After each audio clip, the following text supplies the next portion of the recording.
Good morning guys. ഓട്ടത്തിലാണ് ഞാൻ, കോളേജിലേക്കുള്ള ഓട്ടത്തിലാണ്. ഒരു 8 minute കൊണ്ട് എനിക്ക് ടാർഗറ്റ് ലൊക്കേഷനിലെത്തണം, ഐ മീൻ ബസ് സ്റ്റോപ്പിലെത്തണം. അങ്ങനെയാണ് ഓടുന്നത്. അപ്പോൾ എന്നും പറയാറുള്ള പോലെ കുറച്ചും കൂടി നേരത്തെ ഇറങ്ങിയിരുന്നെങ്കിൽ എന്ന് ഉള്ള പ്രസ്താവന ഇന്ന് ഞാൻ പറയുന്നില്ല. കാരണം എത്ര ശ്രമിച്ചാലും പറ്റില്ലായിരുന്നു. ഞാൻ ടയേർഡായിരുന്നു, രാത്രി ലേറ്റായിട്ട് ഉറങ്ങി. അതുമാത്രമല്ല, രാവിലെ എഴുന്നേൽക്കാന്ന് പറഞ്ഞാൽ ഭയങ്കര പാടുള്ളൊരു ദിവസമായിരുന്നു. നല്ല തണുപ്പൊക്കെ ആയിരുന്നു. എത്ര ശ്രമിച്ചാലും എനിക്ക് നേരത്തെ പറ്റിയില്ല. എഴുന്നേറ്റ് കുറച്ച് ബ്രേക്ക്ഫാസ്റ്റും റെഡിയാക്കി, ലഞ്ചൊക്കെ പാക്ക് ചെയ്ത്, കോഫി ഉണ്ടാക്കി കുടിച്ച്, ബ്രേക്ക്ഫാസ്റ്റും കൂടെ പാക്ക് ചെയ്ത് ഒക്കെ കഴിഞ്ഞപ്പോഴത്തേക്കും പിന്നെ കുറച്ച് ഡ്രയറിലുണ്ടായിരുന്നു ഡ്രസ്സുകളൊക്കെ ശരിക്കും അങ്ങോട്ട് ഉണങ്ങിയില്ലായിരുന്നു. അപ്പോൾ ആ ബേർഡിൻ്റെ വീഡിയോ എടുക്കണമെന്നുണ്ട്, പക്ഷേ ഇപ്പോൾ സമയമില്ലാത്തതുകൊണ്ടാണ്. അപ്പോൾ ആ ഡ്രയറിൽ കുറച്ച് അങ്ങാനുണ്ടായിരുന്നു. അതൊന്നും കൂടിയൊക്കെ വന്നിട്ട് എന്നൊക്കെ ആക്കി കഴിഞ്ഞപ്പോഴത്തേക്കും ഇത്ര സമയം. അപ്പോൾ എനിക്ക് നേരത്തെ ഇറങ്ങാൻ പറ്റില്ലായിരുന്നു. അപ്പോൾ ഈ ഓടുക എന്നുള്ളതൊരു ശീലമായതുകൊണ്ട് രാവിലെ മോർണിംഗ് ഓട്ടം നടക്കട്ടെ, അതും കൂടിയും അത് ചെയ്തു എന്ന് വിചാരിക്കാം. ഒരു എനർജിയൊക്കെ വരട്ടെ ഓടിയിട്ട്. അങ്ങനെയില്ല, അല്ലെങ്കിൽ നമ്മൾ രാവിലെ എഴുന്നേറ്റ് ഈ മഴയത്തൊക്കെ ഓടുമോ? ഇല്ലല്ലോ. നടക്കുമോ? ഇല്ലല്ലോ. അപ്പോൾ ബസ് സ്റ്റോപ്പിലേക്കുള്ള ഓട്ടം അങ്ങനെ ആവട്ടെ. പിന്നെ ഇന്ന് സൺഡേ അല്ലേ, എല്ലാവരും ഇന്ന് മടി പിടിച്ചൊക്കെ കിടക്കുന്ന ദിവസമായിരിക്കും അല്ലേ? അതോ ഇന്നാണോ നിങ്ങളുടെ ക്ലീനിങ്, ബാക്കിയുള്ള ആക്ടിവിറ്റീസ്, ക്ലീനിങ് അങ്ങനെയുള്ള കാര്യങ്ങളൊക്കെ ഷെഡ്യൂൾ ചെയ്തേക്കുന്നത്? എന്തായാലും സൺഡേ ആയതുകൊണ്ട് ഇത്ര നേരത്തെ ആരും വളരെ റെയറായിട്ടായിരിക്കും എഴുന്നേക്കുന്നത്. ഞായറാഴ്ചയ്ക്ക് ഒരു പൊതുവേ ഒരു മടിയാണല്ലോ. പിന്നെ ഔട്ടിങ്ങിനൊക്കെ പോകാൻ പ്ലാൻ ചെയ്തിട്ടുള്ളവരാണെങ്കിൽ ചെയ്യുമായിരിക്കും, എഴുന്നേക്കുമായിരിക്കും. അപ്പോൾ നമ്മുടെ ജീവിതം ഇങ്ങനെ അപ്പ് ആൻഡ് ഡൗണൊക്കെ ആയിട്ട് പോയിക്കൊണ്ടിരിക്കുകയാണ്. സ്കൈ നല്ല ഭംഗിയുണ്ട് കേട്ടോ. ഞാനിപ്പോൾ നമ്മൾ കടലിൻ്റെയൊക്കെ തീർത്ത് പോലെയാണ് എനിക്ക് ആകാശത്തേക്ക് തോന്നുന്നു. മഴ പെയ്തിട്ടുണ്ടായിരുന്നു രാത്രി, നല്ല മഴ പെയ്ത് കഴിഞ്ഞിട്ട് ഇപ്പോൾ മരം പെയ്തുകൊണ്ടിരിക്കുകയാണ് സാധാരണ. അപ്പോൾ ഇന്നലെ ഒരു ഹെക്റ്റിക്കായിട്ടുള്ളൊരു ദിവസമായിരുന്നു. എന്ന് വെച്ചാൽ വർക്കിൻ്റെ കാര്യമല്ല ഉദ്ദേശിച്ച, ഒരു ക്രൈസിസ് ഉള്ളൊരു ദിവസമായിരുന്നു എനിക്ക്. ഇപ്പോഴത്തെ ക്രൈസിസ് എന്ന് പറഞ്ഞാൽ, ഇന്നലെ ഉണ്ടായ ക്രൈസിസ് എന്ന് പറഞ്ഞാൽ ഫിനാൻഷ്യൽ ക്രൈസിസ് ആയിരുന്നു. ഒരു ബുദ്ധിമുട്ട് വന്നു. അപ്പം രാവിലെയൊക്കെ ഞാൻ കൺഫ്യൂസ്ഡായിരുന്നു. എന്ത് ചെയ്യണം എന്നല്ല, ഒന്നും ചെയ്യാനില്ല. അപ്പോൾ അതിൻ്റെ അപ്പോൾ നമ്മളെ മൈൻഡ് ഓട്ടോമാറ്റിക്കായിട്ട് നമുക്ക് വേറെ കാര്യങ്ങളൊന്നും കോൺസെൻട്രേഷൻ ഉണ്ടാവില്ല. അങ്ങനെ ഉണ്ട്. നമുക്കൊരു ഫിനാൻഷ്യൽ ക്രൈസിസ് ആണെങ്കിൽ നമ്മൾ ഫുൾ അതിനെ പറ്റിയിട്ട് ഒബ്സസ്ഡ് ആയിരിക്കും. വേറെ ഒന്നും നമുക്ക് ചെയ്യാൻ പറ്റില്ല. അങ്ങനെയാണ് കുറേ ആൾക്കാരൊക്കെ, നല്ല കാലിബറും കേപ്പബിലിറ്റി ഉള്ള ആൾക്കാർ,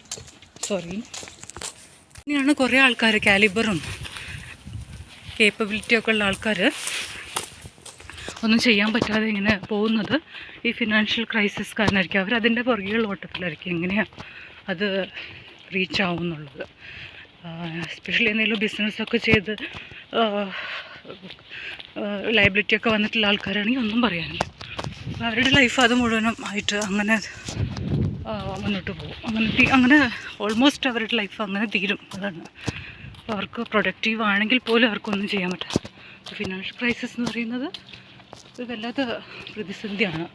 2 കാര്യങ്ങളാണ് ലൈഫിൽ നമ്മളെ പ്രതികൂലമായിട്ട് ബാധിക്കുക. ഒന്ന്, എന്തെങ്കിലും ഹെൽത്ത് ഇഷ്യൂസ് വന്നാൽ, നമുക്കെന്നല്ല നമ്മളുടെ ഫാമിലിയിൽ, നമ്മളുടെ മീൻസ് നമ്മളെ ഡിപ്പെൻഡ് ചെയ്യുന്നതോ അല്ലെങ്കിൽ നമ്മൾ ഡിപ്പെൻഡ് ചെയ്യുന്നതോ ആയിട്ടുള്ള ആരെങ്കിലും ഫിനാൻഷ്യലായിട്ട് അല്ല, മീൻസ് ഹെൽത്തിൽ അവർക്കൊരു ഇഷ്യൂ വന്നു കഴിഞ്ഞാലും, അതുപോലെ നമുക്ക് ഇതുപോലെ ഫിനാൻഷ്യലായിട്ട് പ്രോബ്ലംസ് വന്നു കഴിഞ്ഞാലും നമ്മുടെ ലൈഫിനെ അത് വളരെയധികം പ്രതികൂലമായിട്ട് ബാധിക്കും.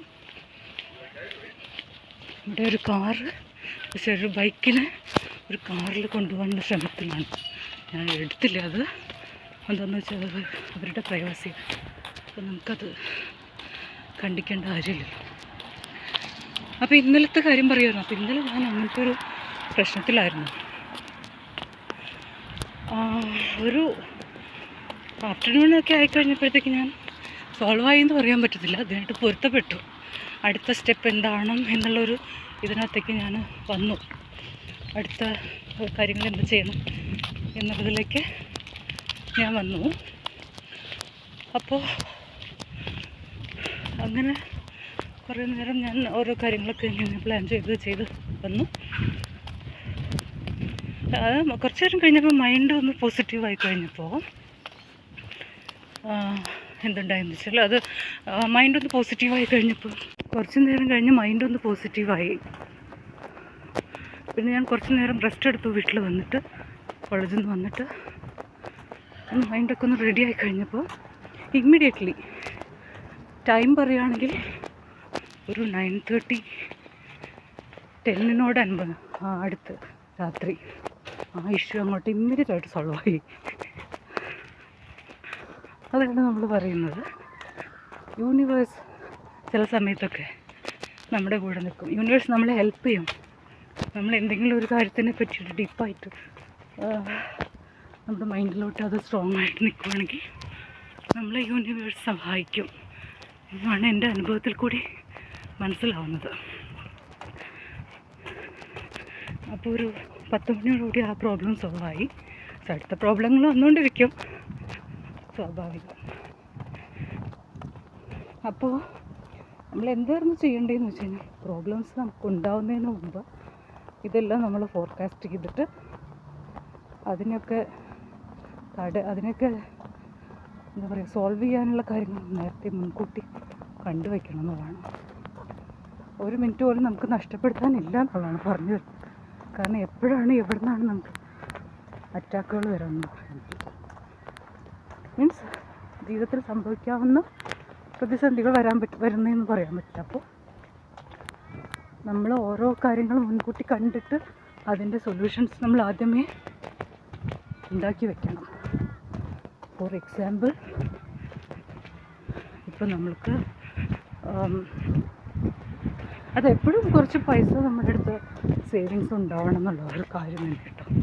കാരണം എപ്പോഴാണ് ഒരാൾക്കൊരു ഹോസ്പിറ്റലൈസേഷൻ കേസ് വരുന്നത് പിന്നെ അറിയില്ല. അപ്പം നമുക്ക് സമയത്ത് നമുക്കുണ്ടാകുന്ന ഒരു ടെൻഷനും കാര്യങ്ങളൊക്കെ ഉണ്ടല്ലോ, അതൊക്കെ ഒഴിവാക്കാം. ആ ടെൻഷൻ അടിക്കുന്ന സമയം നമുക്കൊന്നിനും അത് വേസ്റ്റായി പോകുന്ന സമയമാണ് ലൈഫിലെ. അപ്പം അങ്ങനെയൊക്കെയാണ് ഇന്നത്തെ കാര്യങ്ങൾ. അപ്പോൾ ഇന്നത്തെ ടോക്ക് അത്ര വലിയ ഫണ്ണൊന്നും ആയിട്ടില്ലായിരുന്നു. വേറെ എന്തൊക്കെയോ 1-2 കാര്യങ്ങൾ എനിക്ക് ഷെയർ ചെയ്യാനുണ്ടായിരുന്നു. പക്ഷെ ഇപ്പോൾ ഓൾറെഡി ലേറ്റ് ആയതുകൊണ്ട് I mean hurry to go to college അങ്ങനെ ആയതുകൊണ്ട് ഇപ്പം ഞാൻ കൂടുതൽ സംസാരിക്കുന്നില്ല. ഇന്ന് ഞാൻ ഇവിടെ നിർത്തുവാണ്. ബസ് സ്റ്റോപ്പ് എത്താറായി. ബസ് പോയിട്ടുണ്ടോയെന്ന് ഐഡിയ ഇല്ല, സമയം നോക്കിയിട്ട് 2 മിനിറ്റ്സ് കൂടി ഉണ്ടായിരിക്കും എന്ന് വിചാരിക്കാം. ഓക്കെ, ബസ് പോയിട്ടില്ല, ആളുകൾ നിൽക്കുന്നുണ്ട്, വെയിറ്റ് ചെയ്യുന്നുണ്ട്. അപ്പോൾ ബസ് പോയിട്ടില്ല. അപ്പോൾ ഇന്നത്തെ ടോക്ക് ഇന്നത്തെ ഈ വീഡിയോയിലുള്ള അപ്പോൾ ഈ കോൺവെർസേഷൻ ഞാൻ ഇവിടെ സ്റ്റോപ്പ് ചെയ്യാണ്. അപ്പോൾ അടുത്ത് തന്നെ നമുക്ക് വീണ്ടും കാണാം. ചിലപ്പോൾ ഞാൻ ഈവനിങ്ങിൽ തിരിച്ച് വരുമ്പോൾ നിങ്ങളോട് സംസാരിക്കുന്നില്ല, അറിയില്ല. അപ്പോഴത്തെ സിറ്റുവേഷൻ സംഭവിക്കും. എന്തെങ്കിലും കാര്യമായിട്ട് എനിക്ക് ഷെയർ ചെയ്യാനുണ്ടെങ്കിൽ തീർച്ചയായിട്ടും വരുന്നതാണ്. അപ്പോൾ എല്ലാവർക്കും നല്ലൊരു ദിവസം ആശംസിക്കുന്നു. Bye bye, take care, see U.